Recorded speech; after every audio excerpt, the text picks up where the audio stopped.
guys আপোনাৰ যদি ভাগ্যৰ দৰজাখন বন্ধ আছে তেতিয়াহ'লে আপুনি খিৰিকী দি ওলাই যাওক আৰু আপোনাৰ যদি দুখৰ পাহাৰ আছে তেতিয়াহ'লে আপুনি ভৈয়ামলৈ গুচি আহক এটা শৰ্মাই দিম জীৱনত যদি আপোনাৰ বাট হেৰাই যায় তেতিয়াহ'লে আপুনি হতাশ নহ'ব গুগল মেপছ অন কৰি নতুন এটা বাট বিচাৰি লওক আপোনাৰ যদি টকা নাই তেতিয়াহ'লে জীৱনত আপুনি ডাঙৰ ডাঙৰ সপোন দেখি লাভ নাই বুলি নাভাবিব মানে কাৰণ সপোন দেখিবলৈ জিএছটি নালাগে টকা নালাগে আপোনাৰ যদি ঘৰত শান্তি নাই তেতিয়াহ'লে আপুনি ঘৰত নাথাকিব কৰবালৈ ওলাই যাওক অন্ততঃ ঘৰৰ মানুহে বিচাৰি গৈ তাত গালি নিদিয়ে আপোনাৰ যদি সপোন বহুত ডাঙৰ তেতিয়াহ'লে আপুনি সপোন পূৰা কৰিবলৈ সপোনৰ পিছত দৌৰক কিন্তু দৌৰাৰ আগত জোতাযোৰ এবাৰ চাই ল'ব নহ'লে সপোন পূৰা হোৱাৰ আগত জোতাযোৰ শেষ হৈ যাব আপোনাৰ জীৱনত যদি বহুত টেনচন তেতিয়াহ'লে আপুনি এটা কাম কৰক আৰু এটা নতুন টেনচন লৈ লওক তেতিয়া আগৰ টেনচনটো পাহৰি যাব আপোনাক যদি কোনোবাই কয় তুমি জীৱনত একো কাম কৰিব নোৱাৰা তেতিয়া তেওঁৰ কথা শুনি আপুনি মন বেয়া নকৰিব বাপৰে বাপ তেওঁক কওক ঠিক আছে আপুনি কৰি দেখাওক মই চাই আছো হয় নেকি যদি আপোনাৰ জীৱনটো বৰ বেয়া চলি আছে তেতিয়াহ'লে চিন্তা নকৰিব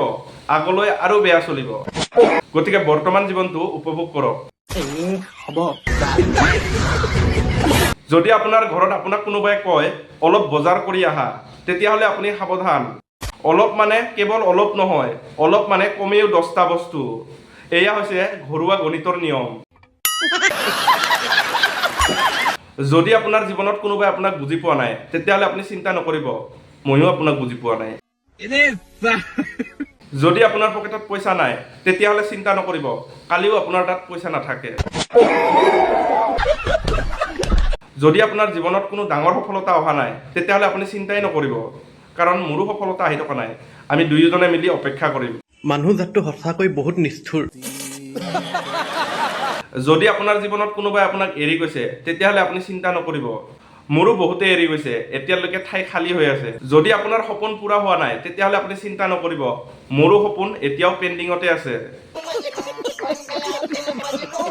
যদি আপোনাৰ জীৱনত সুখ কম তেতিয়াহ'লে আপুনি চিন্তা নকৰিব মোৰো একেবাৰে সুখ নাই কাৰণ আমাৰ দুয়োৰে সুখে এড্ৰেছে বিচাৰি পোৱা নাই তো গাইজ ভিডিঅ'টো যদি আপোনালোকে সম্পূৰ্ণ চালে তেতিয়াহ'লে চেনেলটো ছাবস্ক্ৰাইব কৰি দিব আৰু এনেকুৱা ফকতীয়া জ্ঞান ডেইলি আহিয়ে থাকিব এতিয়া বাই বাই